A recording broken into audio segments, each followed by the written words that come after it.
Welcome to Black Love Matters, where this service a therapy session for figuring out adulthood, loving each other, and finding our inner Brock and Michelle. or Jay-Z and Beyonce, or Jay-Z and Beyonce. That On the Run Tour 2 started, and I'm here for all pieces of it. Yeah, me too. I said I wasn't going to look, but I did look. It looks like they went with Godly, and they're in all white. Oh, I was going to say Rick James, because I think with the Rick James braids when she was holding them twins.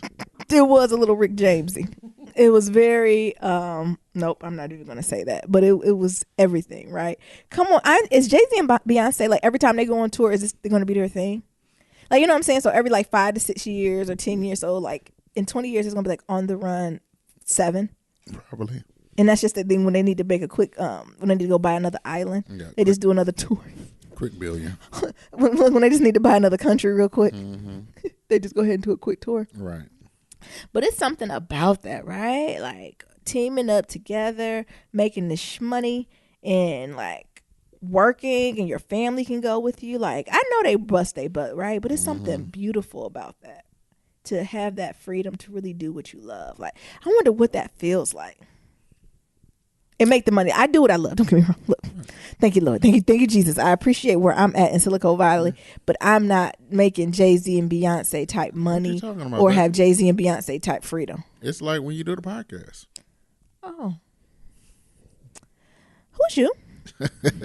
I'm Nero. And I'm Nyambi. And this is episode 149, y'all. Happy Friday. Be sure to leave a 1, 2, 3, 4, 5 star 1, 2, 3, 4, 5 star rating review on Apple Podcasts and on Stitcher, and follow us on all forms of social media at Black Love Matters. Remember, that's Black when okay. What's going on? Let's check in Friday, Nero. You're not going to tell them how to do it? Y'all ready? Oh, I'm sorry. I shouldn't have said You shouldn't. You shouldn't. I shouldn't have said anything. But now you got me geeked up. I should have just kept Geeked up. Geeked up. You could tell his age by him singing that song.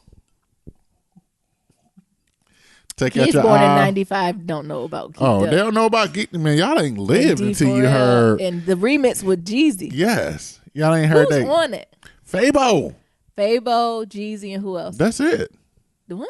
That's it on the remix. That's it? Yes. And D4L? No. What song is it? It's Fabo's song. What? Yes. Starships on Bankhead. No, what's the name of the song? Up. The song is called Geeked Up, right? Up. For all the children born in 95 or later, go ahead and look up Geeked Up remix by Nero says it's Fabo. It is I thought Fabo. it was Jeezy. It's featuring Jeezy. I should know more. Coming from the DJ, I'm telling you. It's a song that was big when we were in undergrad. Was it high school? No, it was undergrad for me. High school. What are you trying to say? Young. Undergrad, and it was an anthem with when the beat dropped and all the greats would just stroll. And everything just went crazy, right? I don't even know if I guess this is equivalent to like the trap music now.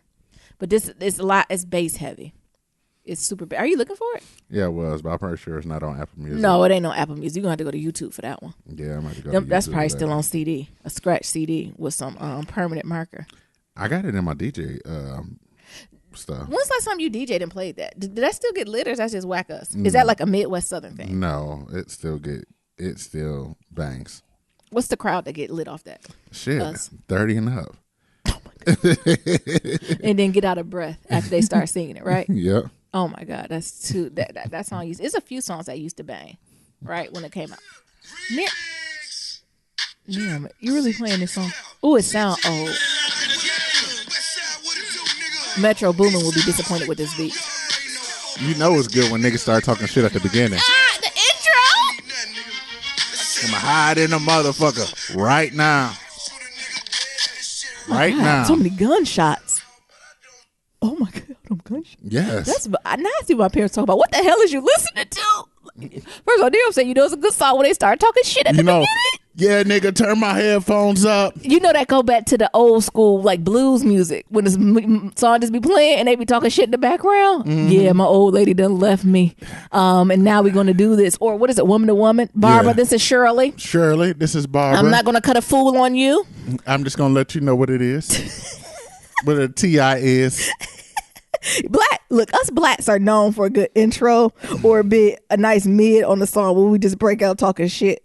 We is known for that. Man, I can't wait till That is a piece of culture. until I elevate our podcast equipment, because I'm gonna get a mixer in this bitch. I'm gonna have a soundboard, and at the beginning on my soundboard, I'm just gonna have Jeezy's intro. What you talking gonna shit. do? Which one? On The one my I just played. Yeah, look. What? I'm just gonna just walking to Black Love Matters. That don't go with the brand. That don't go with the brand, Nero. I don't care. Shit, it's my shit. Nero, Look, he just be talking all that shit. listen. What is he talking about? You dead in the right now. This is crazy. Don't see how. Too much. Okay, that's it. That's enough. Nero. Renegotiation need another 3 mil. Get you better chill. Get you see the foes. Nero, Oh. we doing a podcast. Oh, You my can play God. that after. That brings back memories to a lot of songs like that, right? Yeah, I remember y'all. I remember when the K's was strolling to that. Y'all was strolling hard too. I'm about to break all y'all little kitten heels. Did you say kitten heels? Yes. Shut up. We ain't nobody wearing no kitten heels. Y'all niggas wearing them kitten heels. You know, just because we ain't, just because some of y'all used to these women stomping like men in here don't mean. Y'all don't get it niggas about to confused. break y'all kitten heels and About to shit. bust all them heels. Oh my Right. goodness, that was the Stumping and shit. who you telling? That was an error. Oh, but there we can get off topic. Open your iPhones out. Oh, Go to the podcast app. Search. Use the little search magnifying glass. Type in Black Love Matters. Just like it says, scroll on down. You got to Scroll. keep scrolling. There's going to be a little tab or a little link that says write a review. You write a review there. If it don't go in the first time, change your name, because sometimes it's the name thing. Change your name, add a 1, a period, exclamation point, something like that. It should go in. So back to you. my check in. Yeah. I don't have much. I don't have anything from work. I love work. Work is amazing. It's an environment where resources are plenty. You ain't got no Colonizer Valley Chronicles? People are happy. Nope. Jesus. It's that people be living for the weekend, honey. It'd be like Stevie Wonder. A boy is born in Hunter. I feel about Friday at noon, everybody be looking like slaves. Friday at noon, everybody be like, "What time is it? I have to go." Because they be looking at that traffic. That traffic. They ain't be no having the joke. traffic up on their app. Oh, traffic is running about an hour now. I'm gonna head out. I'm gonna head out. Is that an hour? Is that an hour? I'm gonna head out. You know, I'm super. Bye, girl. I'm not holding you back. No, but that's funny because we were looking at places and Yeah. like one of the things we trying to figure out is do we stay further? Yeah. We'll be in the culture. Or do we stay closer to Nyambi's job? And I'm like, Nyambi, Yeah. you don't want to be in that traffic for an hour and a half. Come on. Because you know how you be. I've been in traffic for an hour and a half, and we got to do this podcast. You better do the podcast while I'm riding home. Call me on my Bluetooth. Y'all thought y'all niggas heard static. Right. Niam, just give me the topics. Yeah. Roll with it. I got it. What are we talking about? Just give me the first 3 words. We did all type of misinformed shit. Ain't read not a article. Right. Ain't read a site, a book, and not even Wikipedia. Naomi got road rage, so G here blowing the horn and everything else. Get the fuck out the way. I done missed my exit. Talk about the black love story. Near, hold on. I got to recalculate my route. I need to hang up so I can look at my GPS on my phone. So it's surreal out here though. That's how it be, right? Mm-hmm. Anyway, my check-in. Nothing about work is great. This weekend, I don't know what we got planned. My parents are coming to town actually next weekend, Oh, yeah. so I almost feel like I need to rest Yeah, we got to get rest up. Get the parents to come. I know they listening. mentally we gotta and get, physically. Yes. I have to rest up We got to put their ass in the hotel. and lead them with the bill. Talk about they said it's gonna be about this. We going to treat them like Future did, old girl. What happened? What did he do? Oh, you ain't seen that? No, I try to stay disconnected. Me and Nia try to give our distance. Well, To social media. this girl was on Facebook yesterday Yeah. or the day before, and I guess she kicked it with Future. Yeah. And then she's like, "Future, fly me out." Future is like, "I'll reimburse you when you get here." So Future, Reimburse. yeah. Lies you tell. So Future then bought her a hotel room or whatever, got it set up. So she go, and then Future like get sexy, and she's like, "Well, that ain't the type of vibe I'm here for. Oh. I think I'm here for a studio vibe." So she said she left to go get something to eat, and then she came back and the hotel key didn't work. Oh my God! Did Future respond to this? And they was like, "Oh, you supposed to check out. That's why I don't work." And she was like, "Future only set the hotel for one day. That means he was trying to fuck. I'm glad I ain't fuck him." Okay, sis. What you thought he was coming to read the Bible? I don't know. What you thought he was coming to do devotion? I don't know. You should look it up when you get a chance. Oh my it's goodness. not noteworthy enough to talk about on Black Love Matter. And what did he? Did he respond to this? He like- did Beyonce like, I'm not sure what happened. He's like, "Okay, love," because she's like, "I'm not fucking." He's like, "Okay, Okay, cool, no problem. but you're not coming up." No. Have a good one. I mean, what she thought he was on court? I don't know what he thought. These niggas and these bitches. Come on, when people tell you who they are, believe them. Yeah. Don't he have songs about how he don't do that? Like he's told us in songs what he's about. Oh, And Sierra has told us through ain't the name of her song she created? I Bet. something. Sierra done told us. She tried to put us on game, or at least you bitches who tried to get with him after. Sierra wrote a whole song about how trash he was. Y'all didn't listen to what she said? No, you don't listen to the songs. She told you he was trash. And in his songs, he said himself is trash. Oh, only song I remember from him is "La Di Da Di Da," slide on my knob. What? Okay, yeah. My check-in. Like I said, work is fine. No updates or complaints or anything about that, right? I'm just living my best life. But what I have to talk about this. Whitney Houston Bible is going up for sale for $95,000. What? Who? What? When? Where? And how? So a Bible of the late Whitney Houston left behind in one of her homes will be going up for sale. According to TMZ, of course, Whitney left the Bible behind when she moved out of her Newport Beach home years ago. She rented the home from 1999 to 2001. Now her former landlord is selling the book for $95,000. The Bible we sold through the auction company Moments in Time, and according to the owner, he found the Bible in a box with some clothing and CDs that were placed in the trash when Whitney moved out. He claims he signed an NDA and contacted Whitney's team about the items that were left behind, and she was told that he could keep them. However, when it comes to the Bible, he held onto it because it has Whitney's handwriting all over it. Some of the pages document important life events, such as her marriage. Oh, shit. Well, Bobby Brown, also the birth of her daughter, Bobby Christina. The owner sold the home in 2012 and threw out the rest of the belongings that Whitney left behind, but held onto the Bible because he thought it was interesting. Black folks love to put all types of shit I don't think in I Bibles. would throw out a Bible though. Like Christian, it's certain books, the Bible, Quran, like it's certain things I'm not throwing out. He probably found a lock of Bobby Christina hair in there. Oh my goodness! Would you say teeth? Look, Obituaries. Black people, we love to put obituaries in Bibles. some type of flower from somebody's Funeral. Yep, I got a few of those. I don't even know why the hell people do that. Keep it because the Bible was supposed to keep help for family lineage. Back in the olden days, you're supposed to have a family Bible.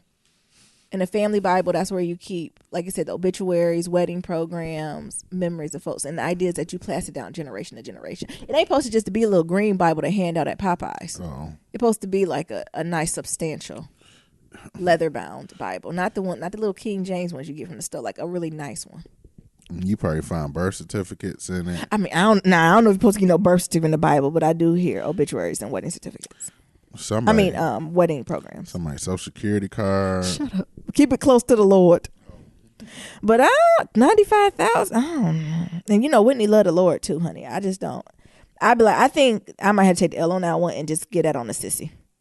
And be like, sissy, yo, daughter left this, or like send it to her estate.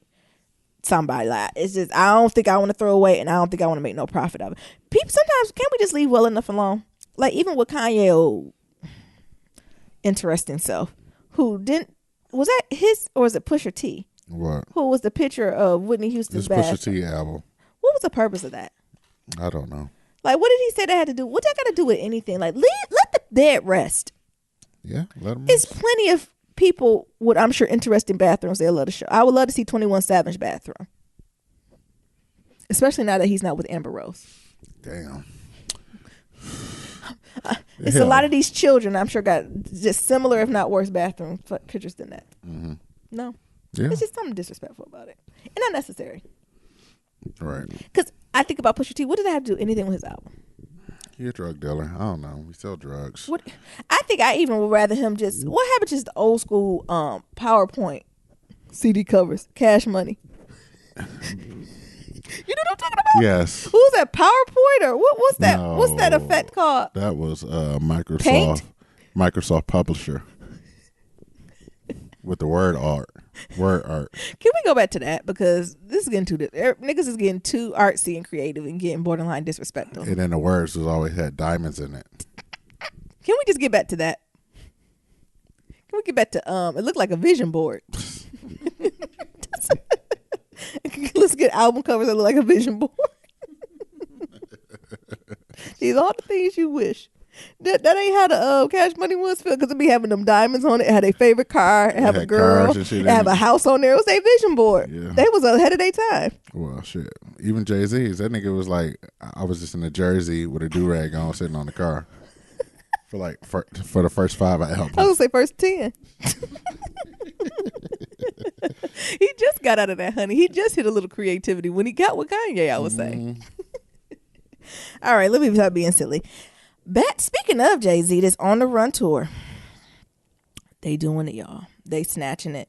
And like I said, they in that all white feeling godly. And I'm here for it. Can we talk about how they are on the road in that Laquan Smith and Dapper Dan for Gucci? Come on. Oh my God, they about to be, y'all niggas is about to do some extra shit, ain't y'all? Where is the Beyonce collection? I know y'all was talking about Coachella, but no, I want this Dapper Dan Gucci collection. Of course you want the Dapper Dan Gucci. Are they selling that as merch? Are they bringing that back? I'm sure this is something, I think this happened in like the 80s, but it happened again in the late 90s, early 2000, where I guess maybe the whole 90s, where it was just brands everywhere. Like Black culture, we just had other people's names basically tattooed over us. Right. And that's what this is giving me, that realness, right? Because I'm looking at Beyonce. She got thigh-high Gucci boots on, a raincoat Gucci boots. Like, where are we going? She giving us a show. Just performing. But the thing is, I can see people doing this. And can we talk about this ski mask? So Beyonce about to have bitches out here wearing ski masks in the middle of summer.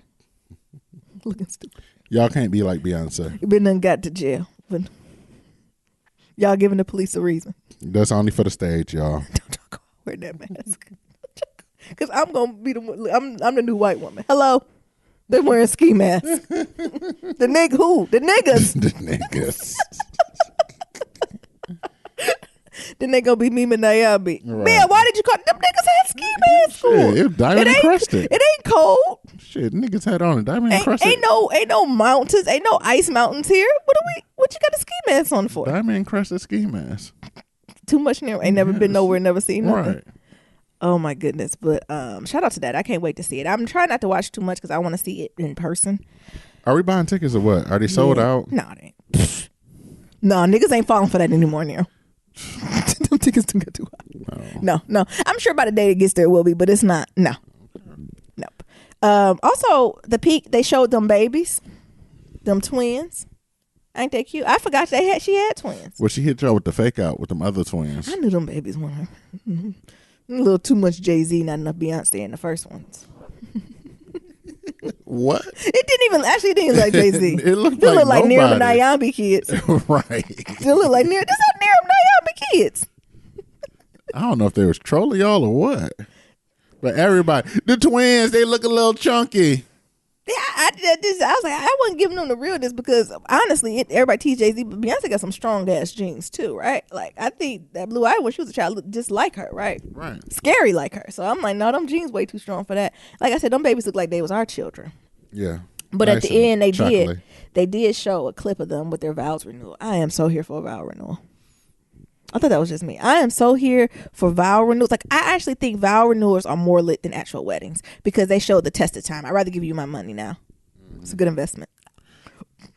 Don't we supposed to be going to a vow renewal? Us? Oh. Yeah. Okay. No? I don't know. Yeah, we're going to send some gifts. Oh. But I'm here for, don't distract me like that, Nira. I love a vow renewal.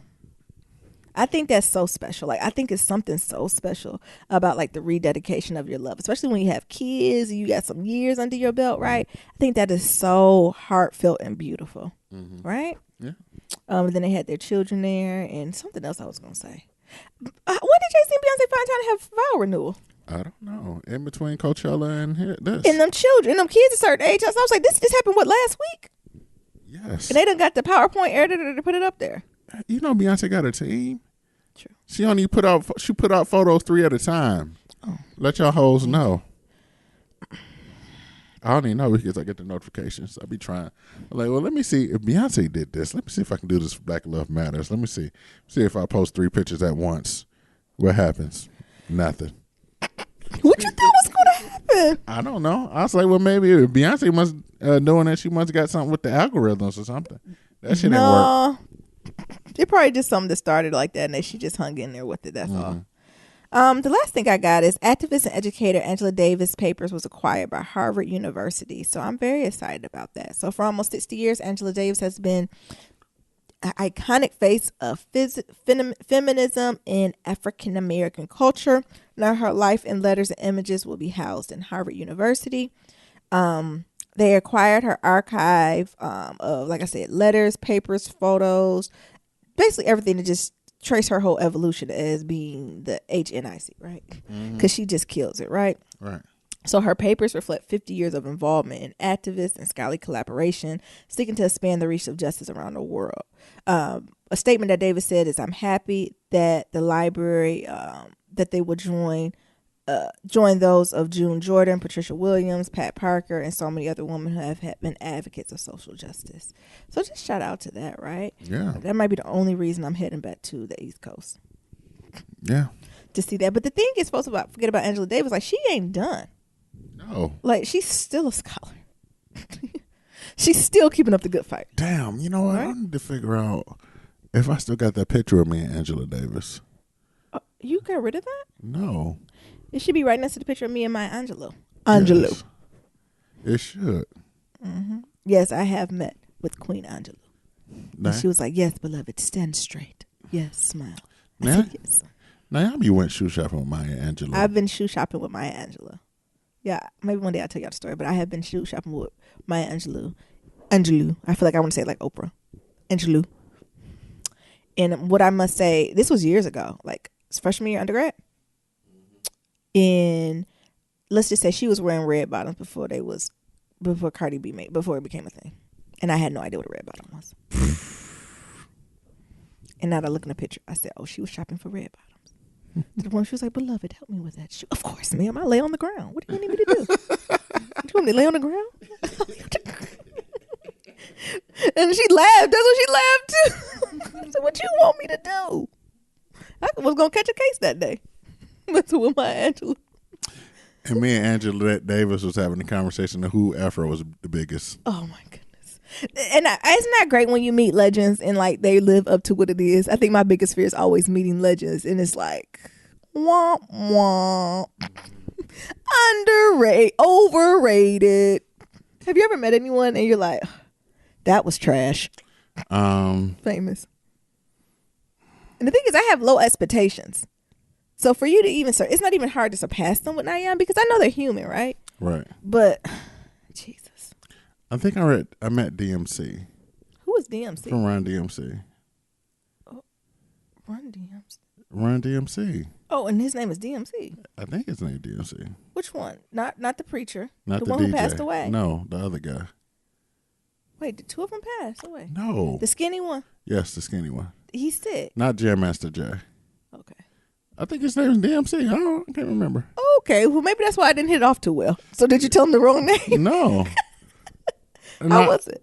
It was just lackluster. What did you do? I think, you know what? What? It was the night of my prom. Oh my God. And we all stayed in the same hotel. In Detroit? Yes. Uh-huh. And I remember, because I had on my little prom suit and stuff. And I was like, Ron DMC. Yeah. Hey, man, what's up? Like, just trying to keep it low key. And y'all niggas on some real Detroit Yes. 17-year-old fuckboy shit. Yeah. We can't take no pictures with you? Nah, man. We're just, man, well, fuck you then. What? Did y'all do that? Yeah, you know how Oh my Detroit God. niggas be. Did y'all ask him to sign something at least? We try to get a picture and autograph. We talking about no. Oh, he said no picture. to autograph. Yeah. Well, fuck you then, nigga. We'll beat your ass in the Detroit translator. classic throws Hennessy. No couth. If y'all know anything about Detroit, that's how it be. First we start off all nice and Guys shit. and want to be, now we gentlemen. Then they want to grow Hennessy. And then like, nah. Next thing you know, you get Hennessy. Toxic masculinity and running rampant in Detroit. My bad, y'all. My toxic masculinity is running rampant. All right, Nero. Oh, wait, it's my check-in. That's you done? It. All set, Desi. I miss Desi. I be seeing these dolls out here and be heartbroken. Me and my mom be having conversations about Desi like he a person who died. I don't know why y'all. We be like, I wonder what Desi would have did. Pee on the carpet. You know, if Desi was here, we couldn't even be in his apartment. Come on. So I don't, you know why you keep bringing up shit. Y'all just like cutting each other. Are you gonna talk about that bear? You don't have to talk about what you want. Yeah. So I guess we still on the email string from our condo complex, and somebody sent the email like talking at about 6 this morning. Subject bear on deck, and somebody's like, it's 7:45 a.m. and there's a bear on my deck, and she took a picture, a video of it. Talk about y'all be safe. This nigga done knocked over their bird feeder, and this nigga done got it in his hands, playing with it, trying to get the bird feed out. He is laying spread eagle. Yes. On the deck. Fucking it up. What'd you do if you seen that bear on your deck? I would have shot his ass. Oh my god! What? I'd be so afraid. He wasn't that big. He was a cub. Stand your ground, right? He was a cub. Pop a cap in that bear. He wasn't a grown bear. How bad? He was like a teenage bear. Yeah, I don't matter. That nigga got claws and fangs and shit. Fangs. Bears don't got fangs. You're so scary. I'm not scary. And I told my mom. She said, it's by the door y'all used to have in the basement. That motherfucker come through there. I said, I don't know if a bear is knocking a whole ass door down. I just know. Y'all Detroit niggas get real scary real quick. I just know if I walk out on my patio and look at the sunset, or trying to look at the sunset, and there's a motherfucking bear on the patio, and I had to fuck around and bust a cap in his ass. It did. My mom talked about his mama wasn't too far away. Exactly. She 3 times his size. Exactly. Tear up all this. I wanted to email her back and be like, sis, how did you hear? She must have heard someone playing on her deck, and she probably thought it was like raccoons or something. It was a damn bear. Remember you pull your blinds up and see him. Ooh, holy shit! I'm like, that's his house. Throw the whole house away. Throw the house away. This bear, I be calling the real estate agent. The bear closing on Friday. He live here now. What else you got? Atlanta got renewed for a 3rd season. It better turn up. It better have. I'm excited. I don't know why they just keep waiting. Just go ahead and buy like 5 seasons. Yeah, why are we doing one at a time? Right. Yeah, I don't like that shit. We can go ahead. Yeah, I'm right. Yeah, let's go ahead and push this through 5 seasons, and we'll reevaluate at the 5th season. Right. Free C5. What? Lil Wayne just won a 8-figure suit. Whoa. From Birdman, and the Carter 5 should be coming out soon. Wow. It's about damn time. That's crazy. And the Birdman about to get married to Tony. Right. He must have to cut that wedding budget. I think Universal paid them. Somebody paid him. Well, that's small money for Universal. Right. But go ahead. No, at least he got what he It was deserved. shady. No, actually, let me read this because it was shady. It was shady. So Lil Wayne supposed to got a $8 million advance for recording the Carter 5. $8 million? Yeah. Or billion? $8 million. Oh, okay. And then additional $2 million after the project was done. Okay. But he didn't get no dime. So he had this lawsuit. You said he ain't getting out one He dime. didn't get not a single red penny. So he had this lawsuit with Cash Money, trying to get his contract terminated. So he finally got a settlement. So Universal gonna go ahead and pay him. They're gonna pay him $10 million. Yeah. And what they said was they paid him well over $10 million because they're confident they'll recoup their money from Drake and Nicki Minaj upcoming projects. Oh my God. Why was that needed to be said? I thought that was so shady. They said, ain't nobody here for you, Wayne. Weezy. We'll give you here. Take You this can shit put off out your little tired ass album. Oh my God. We gon' get our money back from Drake and Nicki anyway. We're recouping. You are the weakest link. Goodbye. But if that's the fact, why do you have to go to this point? But I've said this time again, me and Nia have talked about this. The systems will rather pay you than do what's right. Yep. They would rather you drag your feet, go through the legal system, lawsuits, foolishness in the media, and then in the end up paying you instead of just doing what's right to begin with. Yeah. Why is that? Because it's I don't know. But much cheaper. Because they don't want to give fault. Yeah. So they rather go through all this other shit and settle out. Yeah. And pay the money because they probably already got twice over for it anyway. Yeah. And more other times they'd be like, well, y'all lawyers need to be doing something anyway. Figure something. Right. Well, good for Weezy. So is it the same old shit he been talking about for 3 years? Or he I gonna don't add know. some new shit now? So that's the thing I'm hoping for. I want the old stuff, but I'm gonna need at least 3 or 4 new ones. He might need to go back into the lab. I'm gonna be 40. About time the Carter 5 come out. Ain't nobody got time to wait on that. Man, I was just banging the Carter too. And the thing is, the way we age and some of the shit, I can't listen to the same shit I was listening to 10 years ago, Right. Weezy. So you're gonna have to mature it. That's the thing. You're gonna have to mature it, Weezy. Is he going to give you a licking like a lollipop or go DJ? That's my DJ. I don't want any of that. Oh, what you want him to talk about? Something new. We done got older. I want to talk about this lawsuit. Oh, Some shit I can relate to. you said you want this nigga to get introspective. Yeah. I want a Big Sean album when he be talking to himself, the old version of him. I want Lil Wayne tell me what it feel like to have a 20-year-old daughter. That nigga getting grown. That nigga ain't getting grown. That nigga is grown, baby. He about to be. He could be a granddaddy. Yes. How old are we all? Anyways, I don't want none of that skateboard shit. Keep it. If that's your hobby, that's fine. But I don't want to pay money for it. y'all got to remember, Lil Wayne was on that. He wasn't on that slavery's a choice shit, but he was talking about racism. What racism? Yeah, he ain't having. Nope. I almost said something. It's hard being woke. Because he's quick to tell us how smart he is. It's hard being woke because you never forget about shit like this. Yeah, I remember he said something very interesting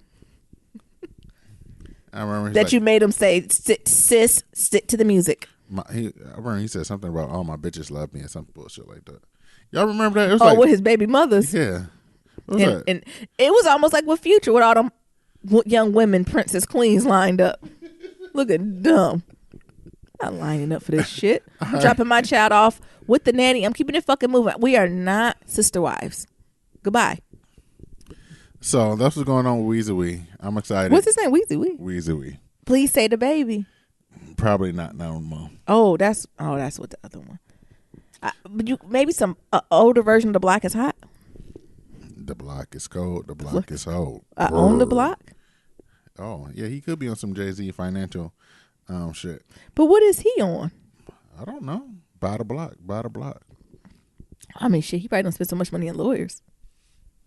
Like, that's what he needs to talk about. I done spent all this money on these motherfucking lawyers. Yeah. All right, next. So I was talking to Nia today, and he brought up a good website y'all should go check out. Because we always be talking about how it ain't no good news. No, Nia I'm always talking about. Ain't no good news. Like, every time we talk, like, ain't no good news, Nia. Or he be like, ain't no good news. Oh, that's like, what y'all be talking about. So there's this website called goodblacknews.org. That is brilliant. And their subtitle is "The Good Things Black People Do, Give and Receive All." All over the world. Y'all check it out. That's what we need in our life. Right? So it ain't nothing but good news that black people have. Yes, I love it. Can we be the official podcast of Good Black News? I don't know. You can reach out to them. Good things black people do, give and receive all over the world. I love it. Yeah. Oh my goodness, and they got a lot of tabs, honey. They got education. They got fellowship programs. Oh, they got books, honey. Nia said sometimes he gets sad because they don't update it. Because I guess there don't be no good black news for the day. Idris Elba to direct, produce, and star in Hunchback of Notre Dame. Is that good news? I don't know. The nigga. A new generation of African American owned bookstores numbers no longer in decline. Oh. It was in decline. Yeah, it was. Macaulay Jones, 17, wins prestigious $10,000 Scholastic Arts and Writing Award for 2018. That's too low of a price. Need to get more. Did that young man from Howard get his money? That y'all niggas was dragging? Who, Tyrone? Did he collect his check? I don't know. I think it's still going on. I hope he collects his check. So you got that going on. A big fuck you to the Chicago police for handcuffing that 10-year-old boy, talking about he was a armed teen or some bullshit like that. Had that little boy crying and shit. Had his family out there. It kind of reminded me of when I got handcuffed when I was in a raid. I mean, are you going to unpack that, or are you just going to leave that there? No. Okay. What are we doing? So I was in middle school. Mm-hmm. I was in middle school. I think this was the last time I went down south to visit my pops. And I was visiting for the summer, and then my brother was also down there too on my dad's side. So I woke up one day early, and like one of my dad's mechanics were like in the living room because my dad he used to have like a mechanic shop on this property. So I'm talking to him, and like he was in the war, so he was like shell shock. So he always had like outbursts. Did you say shell shock? Yes. That's an old school term. So he always had like random outbursts. And like you just be like, what? So one time he said, "Oh shit, they coming. They coming. What? They coming." And I was like, what the fuck is going on? Right? That's not funny. So, Was they really coming? Yes. So I hear a knock on the door. No dust. Yeah, I ain't paying no dust because like That's kind of what he I'm did. like 13, 14. I hear a knock on the door. So I go to open the door, and there's 5 guns in my face talking about Oh my freeze, God, Nero. don't move. Nero. So they pulled me out the little trailer, and they had a picture of my brother, Oh my God. a mugshot of my brother. Yeah. And they was like, yep, look like him. He just got glasses and braids. Put him in handcuffs. God. So they had me in handcuffs, questioning me and shit. Talking about like where my brother at and all this other bullshit. Yeah. Like, shit, that nigga owe me money. That nigga owe me $50 in a pair of Jordans. So you see him, let me know. So my uncle had drove up because he seen all the police and shit. He had drove up, and then he's like, why the fuck y'all got my nephew in handcuffs? If y'all don't get this, if y'all don't let this nigga go, this ain't the nigga y'all looking for. Oh my God. He's so confident. And the video of the 10-year-old boy getting remind me of the same thing. Like, let that damn boy go. Yeah. This nigga 10. Yeah. All you gotta do is yell at him the wrong way. He's scared. Well, we came to him and he ran. That's So what that's why he 10-year-olds in do. Shit, motherfucker. I see the police coming towards me. I'm running too. Yeah. So it kind of It's reminded me 10. of that. Yeah. That's sad though. Yeah, it is. We supposed to be talking about good black news now. I'm sorry. Well, Mm-hmm. pillow talk. Well, yeah, pillow talk. What's the first pillow talk? Go ahead. I'm waiting on you. Did y'all see the Athens, Georgia's new county commissioner?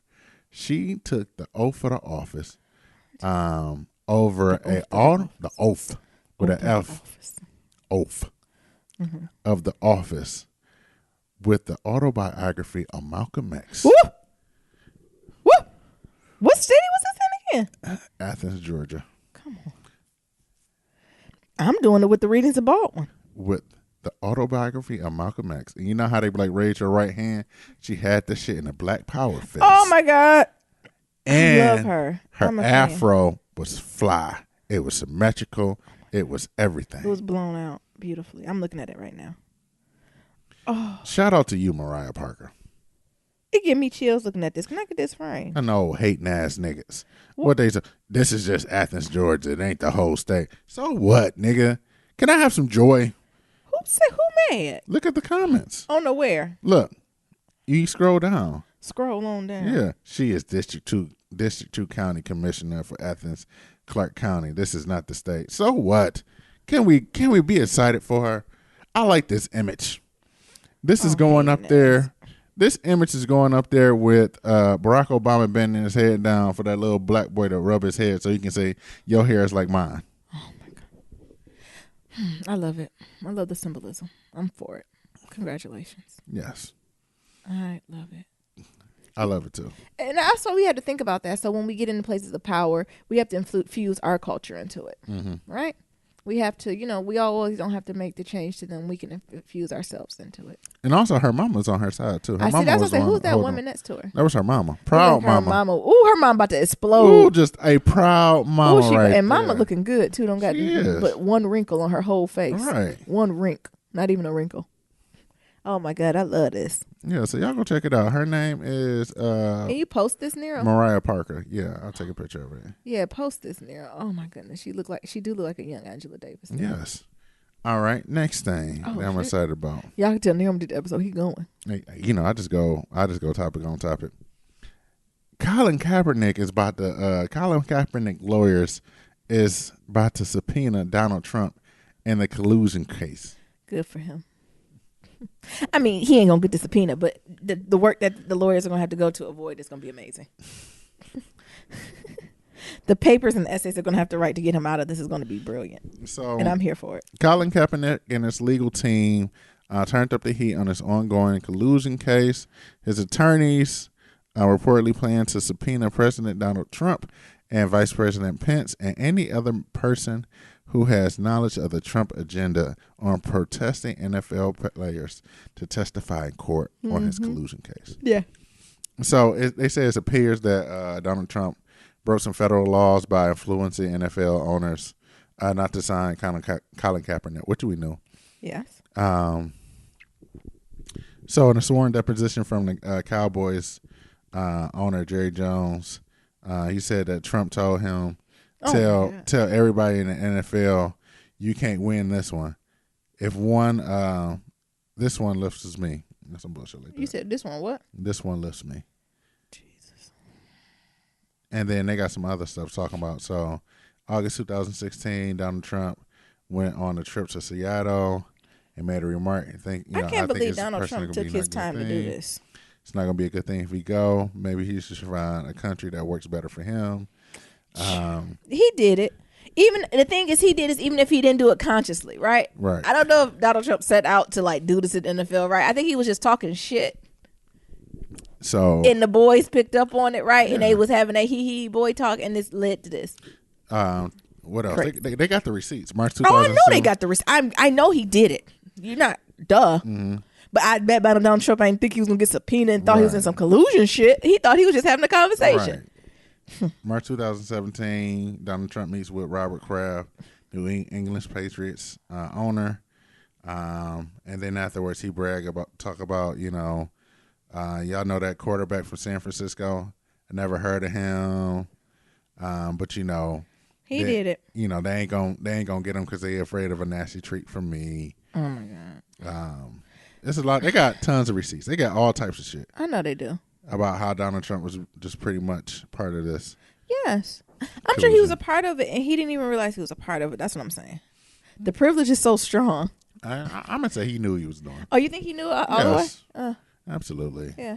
I'm not giving that nigga no benefit of the doubt. Oh, I wasn't giving him the benefit. I was just saying that privilege is so strong that it was a sense of entitlement, right? I don't think he went in thinking like, oh, I'm about to fucking destroy this. I think so. You did? Yeah. Okay. I can vote for that too. Not a problem. Look, I'm easily swayed. Sure. What else? Dej Loaf is our homegirl from Detroit. You better try me. I'll kill your whole motherfucking family. Got me. Well, how I go? Try me. I can't even. I feel bad. I can't even think of her song. Actually, I didn't know much about Dej Loaf. No, I just know she was from Saginaw area. Oh, she's from Saginaw. Well, she went to Saginaw Valley. What? That don't mean she from Saginaw. Well, Saginaw and Flint. Anyways, moving forward. Why are you cutting me off? Because you do it to me all the time. Well, Saginaw and Flint other people from Detroit has a very unique personality within themselves. Like it's all family, but they definitely the cousins twice removed. So she is covering the cost of marriage licenses in New York City tomorrow. Why don't you do it in Detroit? Oh, well, you can't get. I forgot Michigan, a Republican state, honey. Things have changed since Miami's been there. When I left, it was a Democratic state. But now that motherfucker red. It's red than a bitch. And so she got a new single coming out called Liberated. So she announced on Instagram that she'll be helping people get their marriage license in NYC. She said on Instagram on June 8th, I'm helping people get liberated. Visit New York City's City Hall to have your marriage license costs covered by me. If y'all niggas trying to get married, just go ahead, Dage got you. So this is a move also in celebration of National Pride Month, but she said she made it clear that any and everybody who go up there and get their license, she gonna cover it. Yeah. So if y'all listen to this in NYC and y'all trying to get married, but y'all talking about y'all ain't got the money for it, now's the time. Go wait in line. Go wait in line as long as it's possible. Right. Like Nia say, if it's just a piece of paper, why you just won't go get it? Don't be pressuring people. I ain't pressuring people. But, hey, shout out to her. Mm-hmm. I think it's a good thing. Yeah, me too. What else? What want to talk about? Oh, I seen this. So we ain't getting our Tubmans no time soon. Why? Because Donald Trump as stalling. I'm all set. Because he what? He's stalling. Why? Because he fucking Donald Trump. Anything that has For to do no with President Obama, he's trying to reverse it. So, you know how we was like, well, we're just going to change the word dubs to tubs. We're going to get these tubs out here. What? That ain't happening no time soon. You know they call it dub 20, right? I know what they're talking about. Well, it took me a second. I forgot you slow on that slang. But why? What is he doing to stall? Who do I need to write to? Liam don't want to play with It me. looks like Harriet Tubman on the $20 bill won't be happening anytime soon because Donald Trump's administration is taking their sweet time. Donald Trump has made it a point to undo as many Obama-era policies as he can since he's been in office, and it sounds like he would do the same thing for the new design of the $20 bill. So according to the New York Times, the U.S. Treasury Department released a statement or a letter to the Congress on Tuesday praising the civil rights heroine, former slave, but has no indication that the Trump administration is committing to making Harriet Tubman the face of the U.S. currency. Oh my goodness. Alrighty. Now the department is saying that it will likely take more than 10 years before the new bill will be released. All set. I want my tubs. Can we talk about some love? Yeah, let's talk about some love then, baby. Y'all seen those 36 questions that's out? So, in the Manny Lynn Coltrane Modern Love essay, To Fall in Love with Anyone, Do This, she referred to a study by psychologist Arthur Aaron and others that explores whether intimacy between two strangers can be accelerated by having them ask each other specific series of personal questions. The 36 questions in the study were broken up to 3 sets, which all intended to be more probing than the previous one. The idea is that mutual vulnerability fosters closeness. To quote the study's authors, one key pattern associated with the development of close relationships among peers is sustained escalating personal self-disclosure. Allowing oneself to be vulnerable with another person can be exceedingly difficult, so this exercise forces that issue. The final task that Ms. Catron and her friends try is staring into each other's eyes for 4 minutes. This is less documented, with the suggested duration ranging from 2 minutes to 4. But Miss Catron was unequivocally in her recommendation. 2 minutes is just enough to be terrified, she told me. 4 really goes somewhere. So we're going to do 2 things. So what we're going to do, we're going to answer all 36 questions, but not in this episode. Mm-hmm. So what we're going to do, we're going to take the next few weeks and answer 2 or 3 per episode, right? Mm-hmm. And see what happens and if it works. Or it might just be good pillow talk, kitchen table talk, right, Nearest? Yeah. But what do you think about that? I think she got something there. I think she got something there too. I'm excited to look over the questions and ask them and ask you. Yeah. Because it's something about, like, some of these questions and they do get a little serious. Mm-hmm. So near any point your Cancer energy jumps in, just say, I plead the fifth, and I'm gladly I'll jump in. But some of this stuff is heavy, right? Some of this stuff does make you say, and you really have to dig deep and be vulnerable and look within yourself and feel comfortable enough to ask that person. Also, I think the answer to these questions could be red flags. It's almost as you're going through them, like, all set. Look, that's all set. No more needed to pull this through. Ooh, what's this? Take 4 minutes and tell your partner your life story in as much detail possible. Yeah, Jesus. like that's what I'm saying. We're gonna do these things. So the name of the actual study, y'all know I'm a Black academic by heart, is the experimental generation of interpersonal closeness, a procedure for some preliminary findings. So we'll somehow link this for y'all too, so you can have the study, and maybe at the end of this, Niram, we'll bring our Black academic into it and we'll critique this. This paper. How long is it? 15 pages. Yep. Yeah, we can maybe we'll critique this a little bit. This is so interesting. If I was an HDFS or something, I wonder, is there a Black version to this? Or because I know it ain't a lot of, let me look at their methods. I'm sure it wasn't a lot of people of color in here. No. What's their theoretical implications for features of the procedure? No. Where's your method at? General discussion, not interested. I'm sorry, I'm doing a quick peruse. Oh, Myers-Briggs on here. Method. Procedures were generally the same as studies 1, except blah, blah, blah. Subjects. The subjects is there were 45 cross sets and 24 all women pairs. Of these 36 cross sets and 18 all women pairs were matched in advance on introversion, extroversion. That's what we're talking about, the Myers-Briggs. Y'all remember we talked about that too. See, they didn't even talk about culture. Like, you gotta go to the results, baby. That's usually in the results section. In the methods, they don't talk about the subject. What research are you doing? They don't break that down in the methods. Some Why would you put that in results? Because some articles that they just want to talk about like how many cross sets they have, and then in the results is, you know, they break down the average age. But why would you put that in the results if I don't even know that's what you're doing? Because that's how some articles want it. Let me just do a control find Black. Hold on, y'all. Black. Oh, look, that's the result. 0. Let me do African American. 0. Okay. Latino. 0. White. All. Okay. Why, Lord? What you said? Why? All right, so now it's 36. So it's probably gonna take a few episodes for us to go through it. But you want to start with let's see where we get. So the first question is, y'all ready? Yeah. Oh, but Niram, do you agree? I think it's closeness. It's stuff you got to get to know. You can't be scared. Right. It is. So the first question is, given the choice of anyone in the world, who would you want as a dinner guest? I think we already had this question before. Probably. Oh, Niram, we're doing a podcast. We just can't do dead. I'm just thinking. We just can't do dead air. Look, that's how y'all know we just do this off rip. Right. Well, who you do so I can think about it there. Dead or alive? It say famous. They just said famous. No, it's anyone in the world. Who would you, dead or alive? I guess I'm gonna do dead or alive. And I'm gonna do famous and non-famous. So I say first, I got a few. Well, you know, I gotta stick to my gut. I'm in the readings of Baldwin. I would love to have a good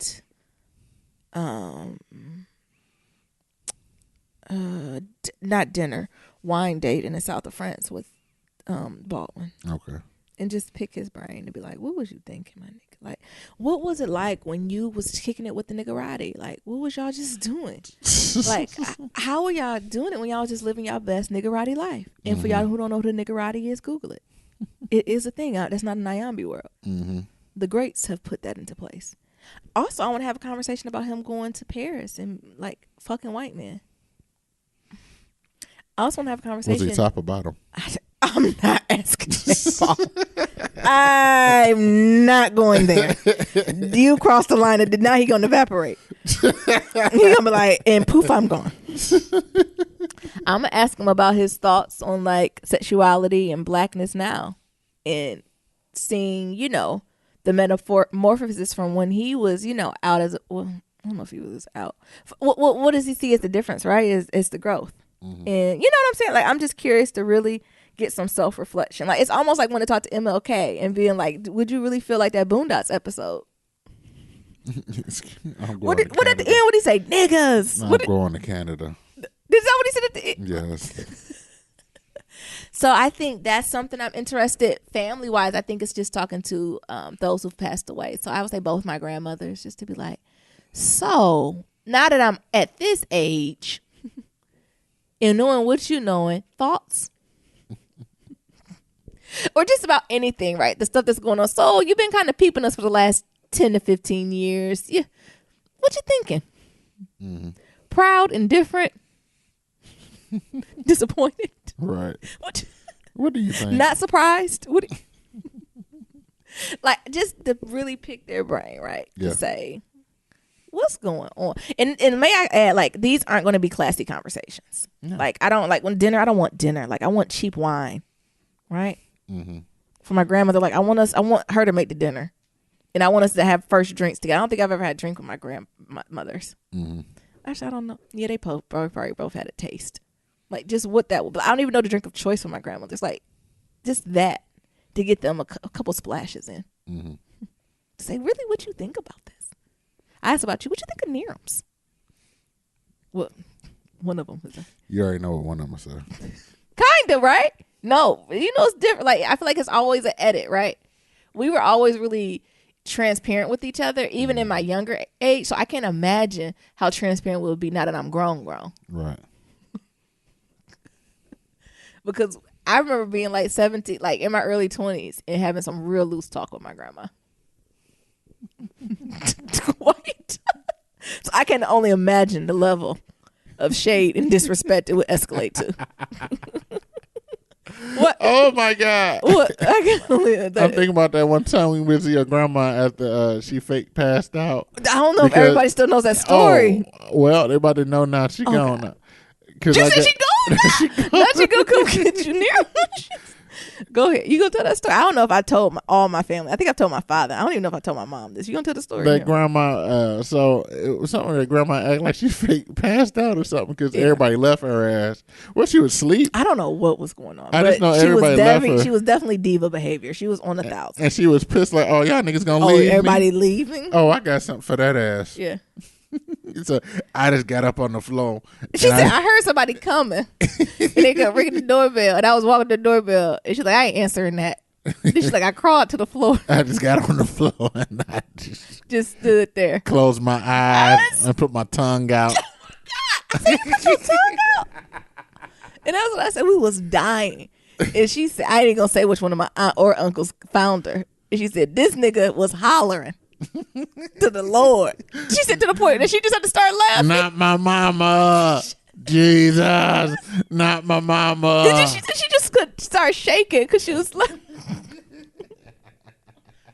but like like that's stuff we would talk about. And I'd be like, why you do that? Oh my God. Because it was to the point, because my grandmother had Alzheimer's too. So it was to that point where like that, it was early stages of it, right? So it was kind of these in and out, and we really didn't know what it was. So we like, is it like her blood? Like what's going on, right? And that's what that story came out. But we had like super candid conversations, even to the point where I remember when she was getting to the point where she could tell that something wasn't right with Alzheimer's. So I think that has to be the most terrifying part of the disease for the person who has it, right? Alzheimer's itself is devastating, right? Because it's the death. It's like you're mourning. It's like you have to mourn. And folks who've had folks who suffer from Alzheimer's, y'all can chime in on it. It's like it's like mourning two deaths, right? So it's mourning someone who's still alive, but it's like their personality, right? It's the heart of who they are. So it's two deaths, right? So it's a point where they're in and out so much that they're more out than in, right?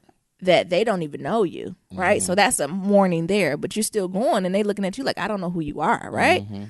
And that's a very hard to process. And then again, the mourning of the physical death. So it's the mourning of a mental death, and it's the mourning of a physical death, and it happens twice. And sometimes they can be very spread apart. Like it can be years in between that. So it'll be the point where, okay, you've kind of mourned and got to a solid place with the mental part, right? Where, okay, they're not here mentally, but at least they're here physically, right? Even if they don't know me, that's fine, right? They're here. I can touch them. I can feel them. I can hug them, right? But then right when you get to that point, then that's when they transition physically. And it's like bringing the same scab up again. Like, it is something to that is devastating. And I only can imagine what it is to that person, right? Because you don't know, because you're not into it. Like, what does it feel like to be in a body you don't recognize? Terrifying, right? Like, that's horrible. But that's what I would do. So given a choice of anyone in the world, Malcolm X.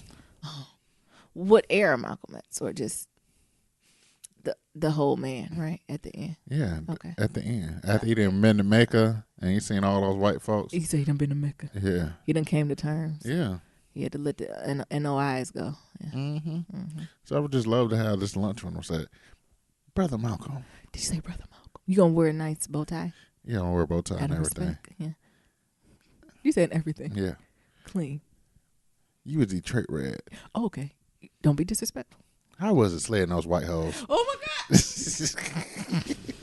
I'm sorry. That's my No. toxic masculinity coming out. Did you? Back in the day, right? Yeah. I mean, but he was. Never mind. We ain't gonna go there. We ain't gonna talk about colorism. And then I guess my two brothers. Like, I had a brother that was in a drug game that passed when I was like 3 or 4. So I really don't remember much of him. But my parent was like, mom was like, we was very fond of each other. So like have dinner with him because like I don't remember his face, I don't remember nothing, and then like have dinner with my brother who committed suicide. So like having the same conversation, seeing what you seen now. Thoughts? Are you proud? Thoughts? Disappointed? Indifferent? What you think? The Nyambi answer. Right. I'm here with the Lord. I don't have time to worry about y'all. I see you when I see you, maybe. No. But I always think that's good. The next question is: would you like to be famous in what? Hell, in I'm what already way? famous. Internet famous. Niggas know me as Nero. That's your answer. Yeah. Would you like to be famous? As of now in my life, no. I think prior to, I would like to be famous. But not famous in Nero, I'm talking about thotty Instagram famous. Hey. I definitely wanted to be famous. I wanted to be a thought leader in my field. I wanted to come through and just shake the fucking tables and everything got touched. But now that's kind of transitioned. You still can be. I know. You still out in Kalamazoo Valley. I know that, but I don't know if that's what I want now. Right? You know what I'm saying? I like being me. I like just walking down the street and I don't know. I don't know. But I like famous, not Instagram, but like thought leader. Like I want to be famous for being authentically me, making a way for brown people and underrepresented folks, and not bowing down to the colonizer. Yeah. Like I when people describe, I never want them to be the words. Like, cause some brown folks should be with. They be like, yeah, honey, they did. With the old school folks, old turncoat ass nigga. Did you say turncoat? Yeah, I was like, what Civil War shit. Like I want to always be like I want to be famous among people of color. For they was like, oh, we always knew what team she was on. Because sometimes you be like, I don't know. Oh, you want to be old Kanye famous? You want to be backpack famous? Like I want to be like, is no doubt black or white? Is no doubt what team she's on. You want to be George Bush don't like black people famous? Simple. I like that Nayan, but she speaks what she means. Like in period, right? I want to mean what I say and say what I mean, and have no doubt in people's mind on which way I'm going. Either way, like if I want to be famous for anything, that's what I want to be. That when you see me in my work life, my professional life, like yeah, that's it. That's what she is. Gotcha. Then we can do one more. Yeah, we can do one more. The third question is: before making a telephone call, do you ever rephrase what you're going to say? Why? I said rehearse. Oh shit! Do you ever rehearse what you're going to say and why? Yes. No. Go ahead. Go in here. I say no because I let her freestyle. I ain't got nothing to rehearse. Only thing I rehearse is job interview questions. I'm the opposite. I rehearse like phone conversations, what I'm going to say to people. But job interviews, I rarely prepare for them. Like I research the company and look at the job description, and I just let the Lord speak through me. I can't rehearse job interviews. They come off fake. Well, I look at the questions. I don't even look at the questions. I think question. the only thing I practice is late when you know what I have to practice? What? Tell me about yourself. Yeah, I hate that question. Because sometimes I've been a fuck around and said something like I'm in a readings of Baldwin. And then they go like, huh? I'm in a readings of Baldwin and I'm not your nigga. What? So sometimes I have to rehearse that for the colonizers. Because it's not even about saying that, right? But it's how I'm going to answer it and how I'm going to answer it honestly. Because, since I've been on this Christian walk, lying is not in my vocabulary. Because they're going to ask me about Baldwin, and that's going to lead to a 30-minute conversation. Yes, I'm in the readings, and it's my favorite. Yeah. then I'm gonna be even more disrespectful. They be like, "Who is James Baldwin?" Oh my God. I can't. And then I'm gonna throw some disrespect on them. Who is Darwin? So shady. But do I have to rehearse? Yes, I'm definitely no. Niram said I talk to myself sometimes. She do. And sometimes I'll be catching Naomi in the shower. I'm saying, who were you talking to? Because it'd be like a different voice. Yeah, because I don't say it out loud. I'm kind of like talking to myself. So I do rehearse so I can keep. I rehearse to keep it concise. Because I'm an oversharer. Mm-hmm. So I rehearsed to keep it short and concise to the point where I was calling a counselor and I thought I was gonna leave a voicemail and she picked up and I had to tell her. I was like, "Oh, I had a message practice." And she laughed. I was like, "I didn't expect you to pick up. I had a message rehearsed." So I just do it. It helps with being concise because sometimes I overshare. Mm-hmm. So, like, I definitely was the girl in a romantic comedy. They'd be like, "All right, talk to you later. Oh, love you. Oh, I don't love you. Wait a minute. I didn't mean to do that." Or, "Do you like this?" Like, I'm definitely that. Yes, she is. So it helps. "All right, this is Naomi. I'm do. Bye-bye." So that helps. I like these 36 questions. Yeah. So we're going to do 3 more. We're just going to keep going until we run through them. Yeah. I need to read through these motherfuckers, make sure I don't start crying. Let me peek through some of them. They say as they go down, they get more. Let me see what the 36 question is. Number 16 is, what do you value most in friendships? That's a good one. 18 is, what's your most terrible No, you ain't getting that one. Because I don't want to lie and say something else. Share a personal problem and ask your partner to advice on how he or she might handle it. Also ask your partner to reflect back to you how you seem to be feeling about the problem you have chosen.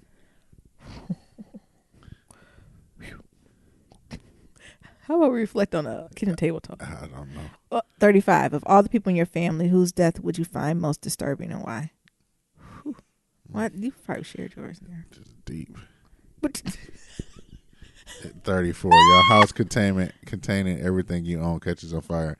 After saving your loved ones and pets, you have time to safely make a final dash to save one item. What would it be? I'm not going back in there like I'm White not Daddy. going back in there. It's burning to the fucking ground. I'm not going back in there. All that shit can be replaced. Birth certificates. Hell, we in the cloud. I ain't going back for pictures no more.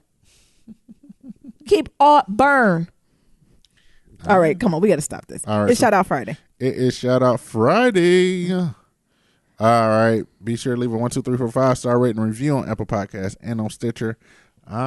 Refreshing. We ain't got nothing for Apple Podcasts. So for Black Love on our website, we got one from D from episode 146. The message says 5 stars forever, ever, ever. Happy 1 year podcastversary. I love you guys so much. You and at Random TV Reviews and at The Black Guy Who Tips are my faves as far as inspirational couples. # stay rooting for Black Love. What number podcast was the couple that Nero mentioned in episode 146? Oh, I don't even know who was talking about 146. We have to go back. We'll find out for you today. We'll find out there. And see what's going on. You going to read the email, Nero? Yeah, so this is from Alana. Every week that ADD with that dyslexia seeps on out. What? No, it's Elena.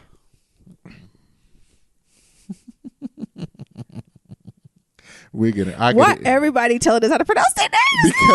Because we fuck them up. That's that Midwest, honey. I told you I got a heavy tongue. Look, we only fuck up the names of the people we love. Yeah, I agree. The people really don't fuck with, we make it very clear. Very clear. Who we talking about. Right. But if you get a nickname. Yeah, that means we love you. Right. All right. It says Black Teen Love Matters. It does. It does. It does. I'm sorry. Naomi, what you looking at? I'm sorry. You should be looking at these emails, baby. I am. Come on there and read it. Program. Greetings. Would you consider doing a BLM episode like once every couple of weeks that really promotes Black love for that of the younger generation? Yeah. Promotes self-love. Yeah. And love for our people. Love for Black biz, love for Black elders, HBCUs, love for Black artists, and on and on. I'm a high school counselor. That'd be nice. And I think it would be great for me to send them those specific episodes. Yeah, don't send them some of the ones I done said. This is a rated R But we could do some ones that we could be like this PG-13. Some of them, I mean, high school probably is golden. Listen to it, but don't send the babies. Yeah, so geared towards them. Yeah. Y'all are funny, and I think they can relate to you. In my mind, I think black people don't like black people, and it's getting worse. Oh my God. This would be great. She's like my mama.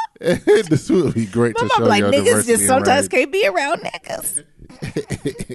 In my mind, I don't think black people like black people. What? But the thing is, I know exactly what she's saying, right? Because sometimes, I don't know, like I think I talk about when we talk about we had this moral compass, right? Like sometimes you just see white folks just standing by each other unconditionally, right? Or not even white people, colonizers, right? Just standing by unconditionally. But black folks, we be like, forget it. Cancel, bye-bye, right? Where it's like, can we have a little compassion? Right. Just, I'm not talking about on the foolishness, but like, when folks take little L's, the L's got to be forever. Like, are we ever going to give Chrisette Michelle back and Tina? Can they ever come back to the barbecue? Or they still on timeout? I don't know. So many questions. But she right though. No, and that's a great idea, sis. And especially as we're, moving through and getting higher up in episodes and looking for different topics. I think it'd be great to have episodes just themed about other forms of love, right? Because that's what it's about. Black love does matter all around. Like when you did your brotherly love, we can talk about that, especially the elders, right? Because actually my grandfather's not doing so well. Like, so having that conversation on like, what does black love look like for our elders and how do we give them, how we put respect with a K on their name, right?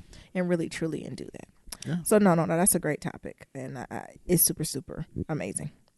Also same email, the subject is anniversary. It says, I'm late with this message, but I would be remiss not to send a heartfelt congratulations to my sister and brother for being steadfast and unmovable. I admire both of you for sticking with the podcast. I love the podcast. My source humor. I even find myself saying, right? Like, Nyambi's light, right? Because we be talking. I got to cut that out. I'm trying to do better. Shares your podcast with so many people. I do bet, hold on, what this says? I do bet get 10 an attitude when you miss. She said she would get an attitude when we miss an episode. Whew. Maybe you can record some backup episodes from when you go away. I appreciate listening to the healthy discussion by intelligent and strong, knowledgeable thinkers. Thanks for entertaining my questions. Niram, you are a good man, and thank you for pouring your black love on my sister Nyambi. You are a wonderful example of a great black woman. I'm still working on getting to Lola's at MV. It will happen along Q's many. What am I saying this right? I don't know, baby. Can you help me? Many more special appearance venues. Yeah, I got you. You're radio bound. Love y'all. Your black love is magic. Miracle blessings. Elena. Will you meet her? Is that how you gonna say it? What is that pause? Elena. It reminded me like kindergartners one day. What's the name, sweetie? And then as soon as she turned it back, Alana, nigga. What you You silly dude. We got one from Juliana. It says Nyambi's jazz song message. When she started humming that shit, all I could think of was Hustle Man on Martin playing the kazoo. Pick up the pieces. Pick up the pieces. Okay, imagine listening. I know. Wait, did she slink it too? Yeah. It's like, you know what I'm talking about? Yes. Oh my goodness. I went to go listen to it. It's the ones like pick up the pieces. I'm trying to hear Hustle Man, why your ass here with a fucking kazoo? I'm trying to turn it up so I can hear it. What? Is that you? Nah, Chief, you got me confused with the next man. Yeah. I'm Hustle Marsalis. We got different fathers. Schedule is kind of tight. Let's sit back and pull out some of my smooth tunes, okay? All right, is that cool? Yeah. All right, here we go.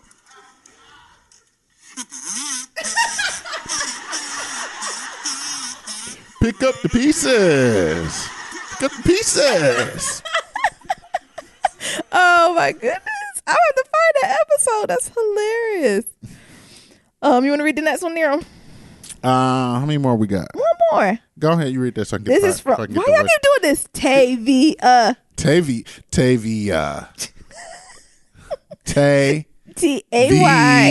dash BEE dash UH because we told them we phonics kids. And when you break it down like this for phonics, we say it greatly, right? Right. It don't matter how many, what's it called? What do you do? Syllables. You also, we get to clap. Oh, yeah. How many syllables? At. I don't got no shame. I know I got to work on it. The subject is the celebration. # Rick James voice. Oh, come on, baby. You got to add some. What you do with it, Nero? It's a celebration, bitches. Go ahead. You know, I ain't listened to Rick James in a while. It might be, I think I want to listen to the album when he in all black leather with the red pumps. Oh. I mean, not the pumps. I mean, the red boots. With the sparkles in his braids. Oh, my God. He had to be on some good shit to think that was good. Like, what was he saying to his stylist? All right, my nigga, I want you to give me my nasty plait and throw some glitter on top. And wear an all black suit, leather suit. And I want my chest out. And I want some red, fire engine red thigh-high boots. Oh, my God. Do y'all know what cover I'm talking about? Yes.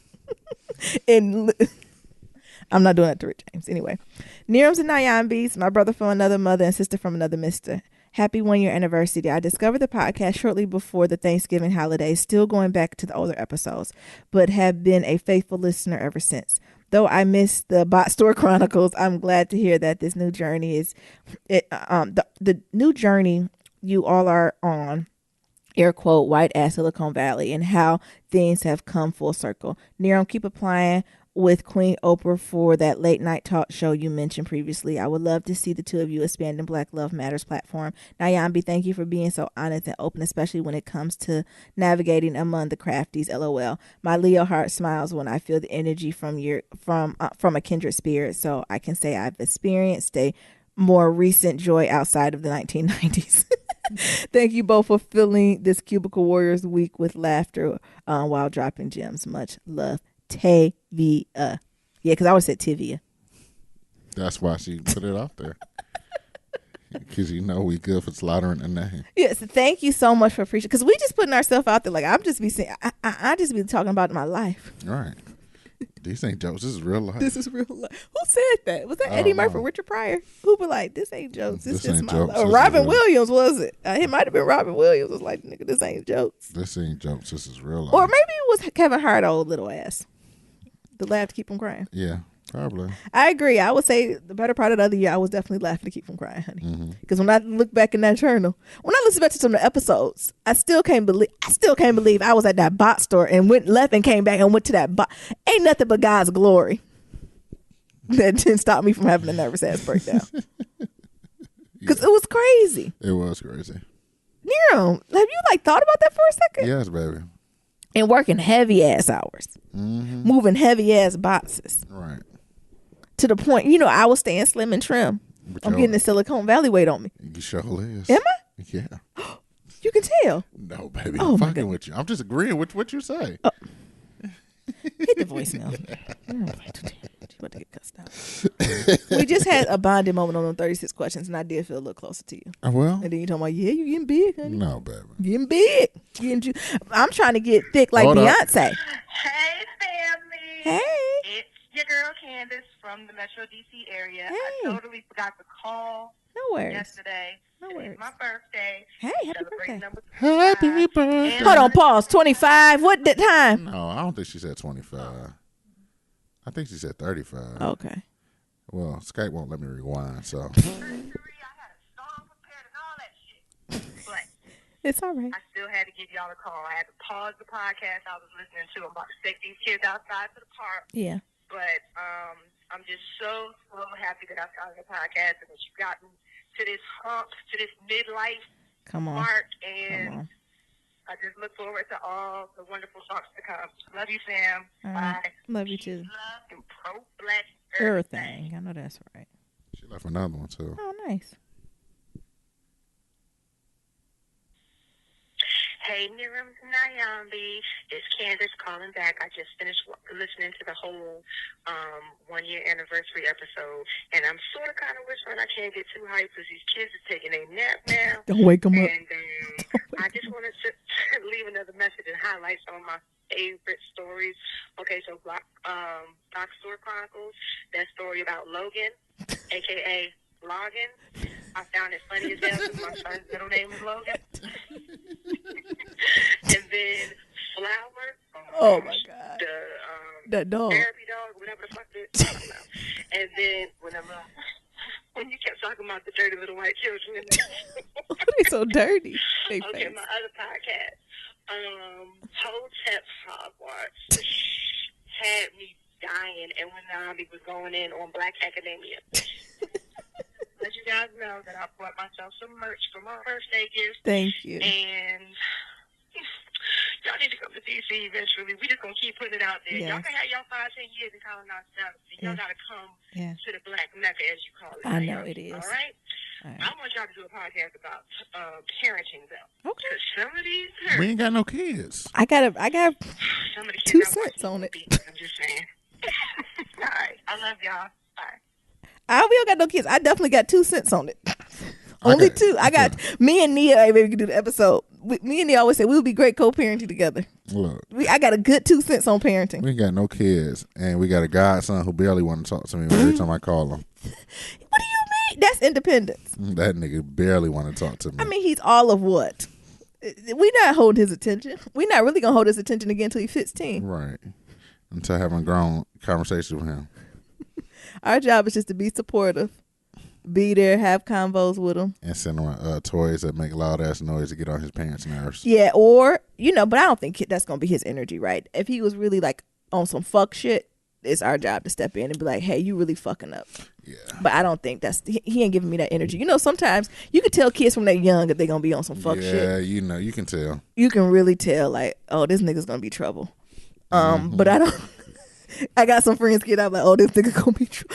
I got friends kids that I'm already writing in my prayer book. The prayer I'm gonna say to my friends, like I'm gonna go to them and be like, us as friends, I'm gonna need you to have mercy and grace on your child on behalf of me, because I know you want to kill him or her. I know you want to kill him, but you can't kill him. Mm-hmm. I don't want to go to jail. I don't want you to go to jail, because then you're gonna ask me to watch your children. No. And then they're gonna have to kill him. All right, next email. Yeah. Me a voicemail.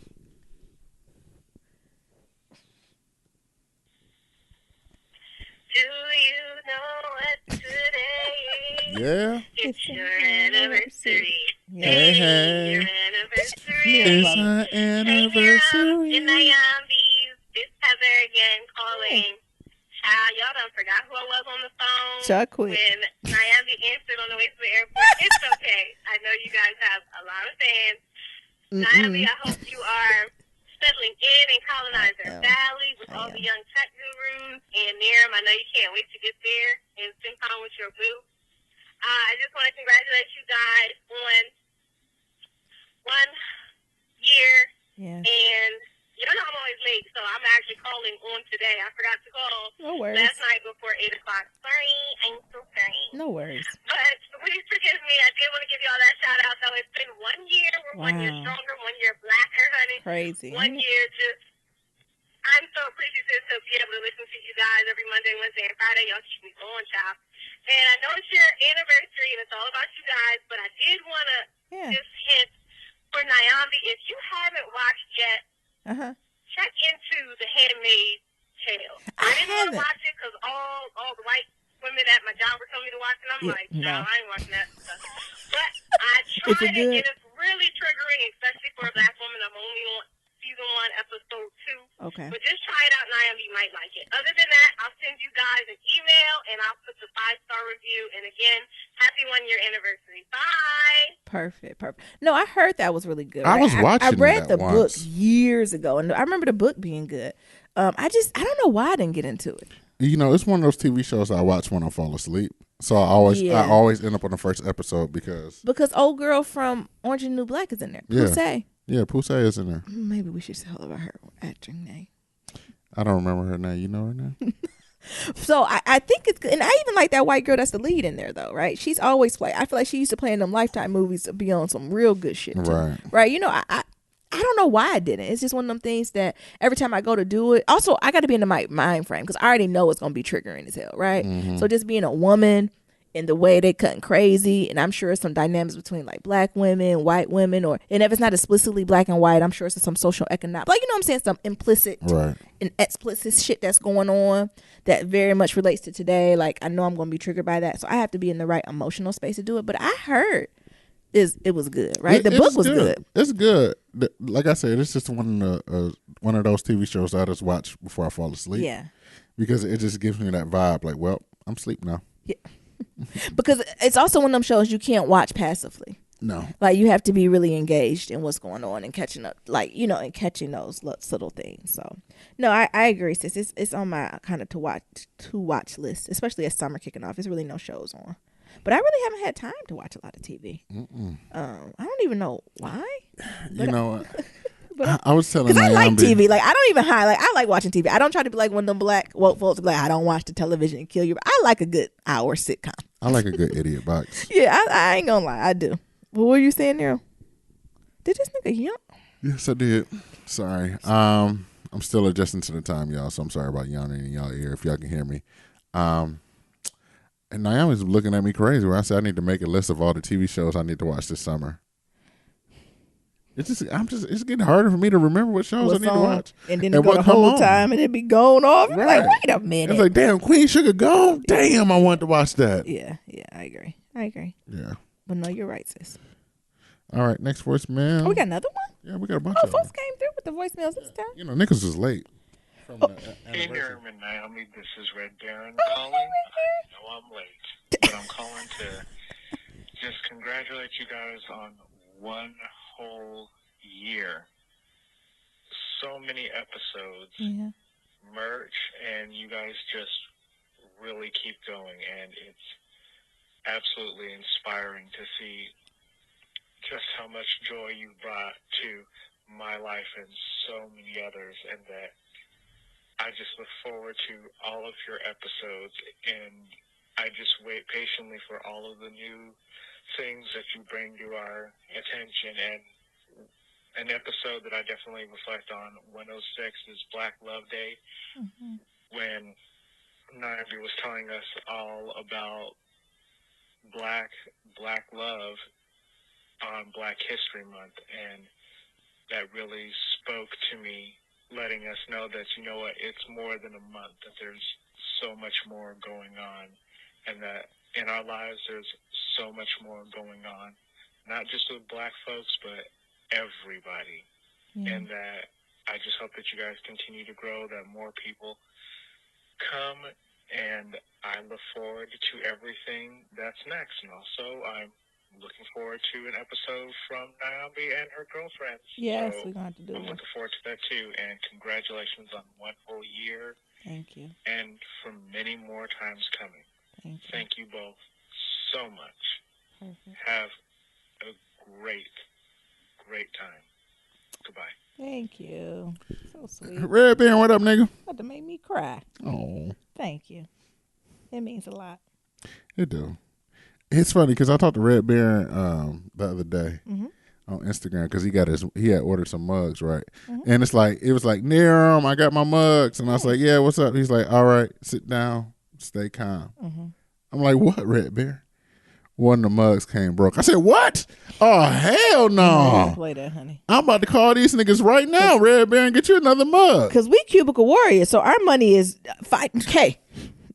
My green dollars, when I pay for something, I need something to come for that. Like, that's not something I we said, take no, lightly. nigga. You talking about, no, I could just glue the head? No, the fuck you can't. You cannot. Nigga, no, you about to get a new mug. I got on that horn. I cussed them niggas out. Did you say you got on the horn? Yes. Oh, my God. That's so cool. I got on a horn and I cussed them niggas out. And said, send my nigga another mug. He didn't pay this hard-earned money, and y'all sending niggas broke mugs in this bitch? Hell no. Exactly. Send that nigga 2 mugs. Send him one for the broke one and send him one for his time. Exactly. Niggas. Yes. So, yeah. But yeah, shout out to you. We got a couple more. Oh, this is 3. Oh, this is a 3-parter. Okay. All right. Come on. Let's see. Oh, this is new number 2. I ain't never seen this number. Hello, this is Mr. Smith. All right. I'm calling for Nirman Nayambi. Come on through. Hoping you guys are having a very blessed day. Come on. I'm calling in response to episode 145. I'm a little bit behind, but still catching up on definitely one of my top podcasts. Thank you. I'm calling in response to the discussion on moving in before marriage. Oh, something's over. It sounds like he got receipts. Oh, he about to read me or what? Okay, can't start it over. I'm going to keep on going. Okay. So, he got receipts. I'm calling because me and my girlfriend were actually talking about the exact same thing about would we rather get a house or would we rather get married? Yeah. And we both are deciding on a house. And I never thought about putting a timeline to it until I heard this.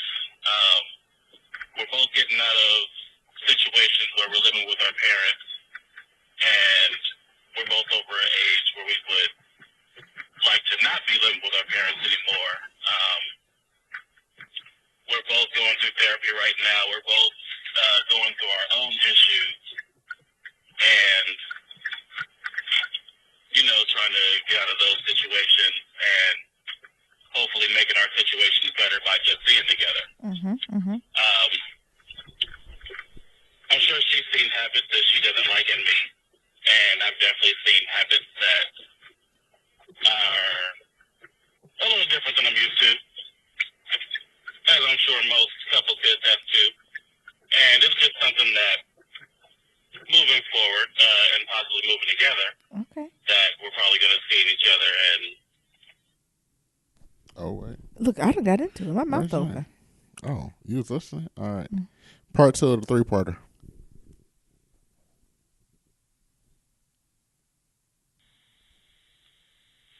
Hello, Nerman Nyambi. This is Mr. Smith. I'm calling, first of all, to say congratulations on 1 year. Wait. Are we not going to talk about what you said right now? So hopefully, did you do it the right way now? Right now to be with his queen. Okay. Calling because I am, it's every teacher's favorite time, and that is the last week of school.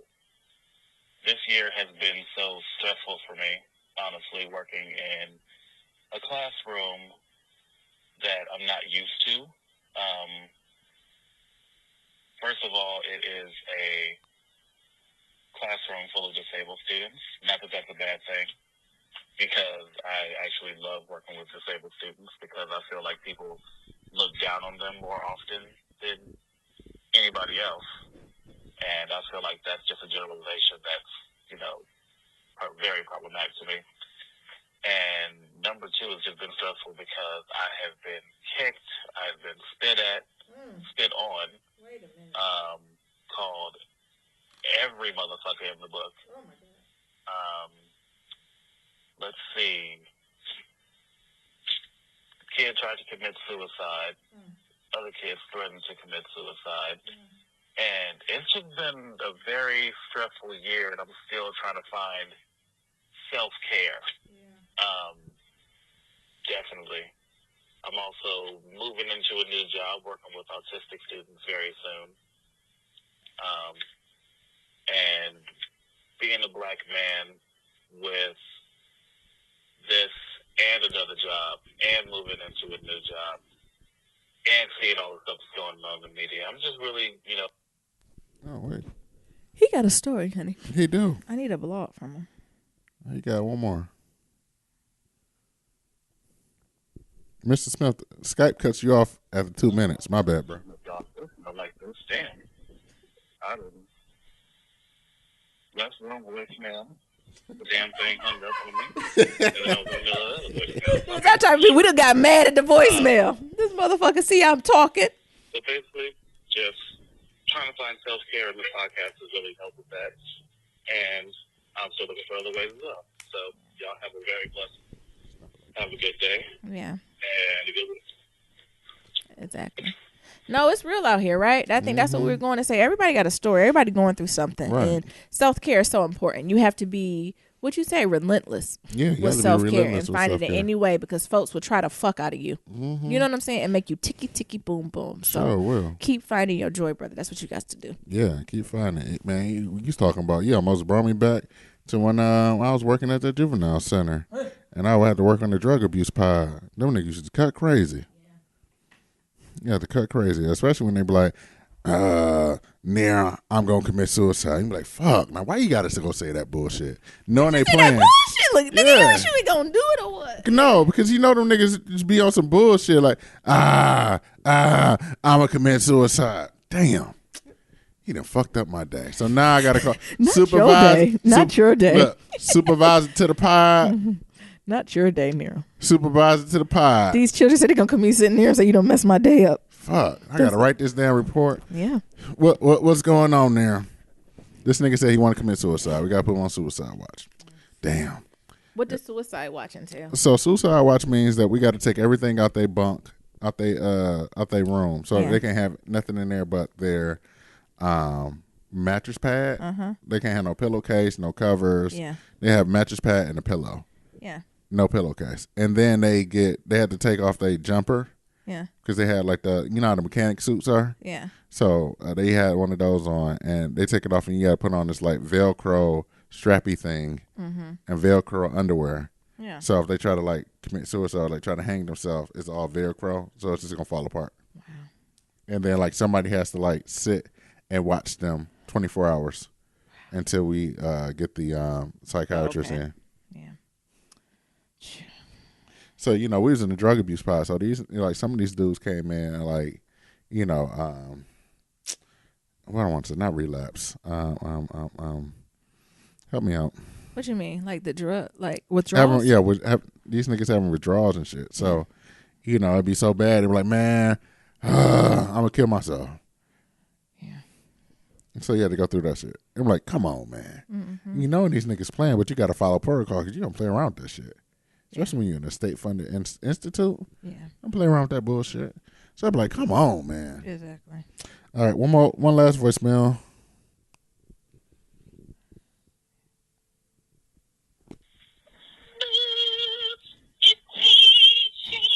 Hey, Shan. What up, man? I just listened to yesterday, Wednesday's episode. It was pretty good. At the beginning, y'all sound like kids that be in the back seat trying to sit down, and y'all just getting on each other's nerves. Y'all couldn't figure out why Naomi was laying on the couch. Yeah, he put me on blast. But I think the whole episode on when you was talking about disconnecting and purposely leaving your phone in the living room, I looked into that, and there's a lot of apps for iOS if you have iPhone or Android. What's the names? Where it'll help you be more aware of times where you need to disconnect, where you might turn your phone off and put on the airplane mode. When I sleep, I put my phone on the airplane mode. I do use my phone for numerous alarms throughout the week, but I'm going to try to get like an actual alarm clock and just have my phone as a backup, so it's not the first thing I have when I get up in the morning, because I get up really early. This is Shan. You already know. What else? The whole, showing love thing that, your relationship is on the right path.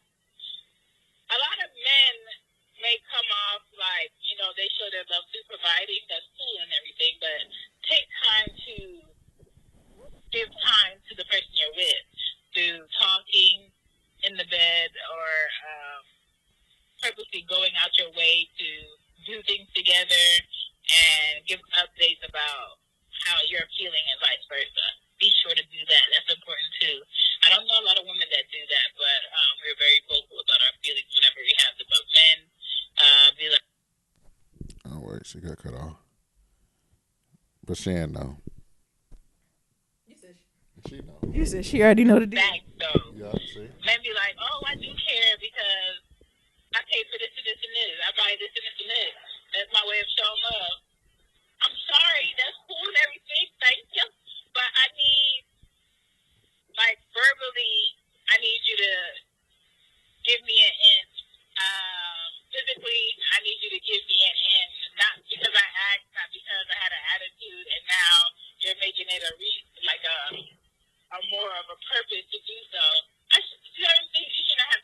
and women too. Like, if you cook, if you clean, and you wash your clothes or whatever, that's cool and everything, but you still need to be vocal and go out your way to do things for the person you're with. And I think that's important. Also, what else did y'all talk about? Mental health. Everybody, look into a therapist if you got a full-time job and good-ass insurance. If you got that Blue Cross Blue Shield, run that. Because I feel like everybody has certain issues that they need to work through. There's a lot of people walking around this planet that do not like themselves, and then they wonder why they have issues in relationships and issues at work because they're having issues within themselves, and that needs to be checked. I think that's it. I think that's all my sense. I'm out of change. Thank you. I know that's right. Yeah, that is right. Shan brings me a lot of joy. Oh, don't she always? Mm-hmm. Come on. All righty, so that was a good episode. It was. And close us out. Oh, before we close out, a couple more days until 30%, niggas. So you've been procrastinating. I tried to get y'all on both. I tried to get you on the off day and the on paycheck week and the off paycheck week, so everybody can get a chance to get their merch. 30% off till Sunday. BLM 30. All righty. Close us out, Ben. I'm talking about closes on out. So as always, to submit your Black Love stories, go to blacklovematters.com. To submit a question for Kitchen Table Talk, shoot us an email at blacklovematters@gmail.com. And to leave a comment about anything that we talked about today, you can do that on our website, SoundCloud, Stitcher, any form of social media. Again, that's Black Loves Matters with no K. And don't forget to leave us a voicemail at 508-784-1111. That's 508-784-1111. Talk to y'all later. And remember, love is ever evolving. Peace.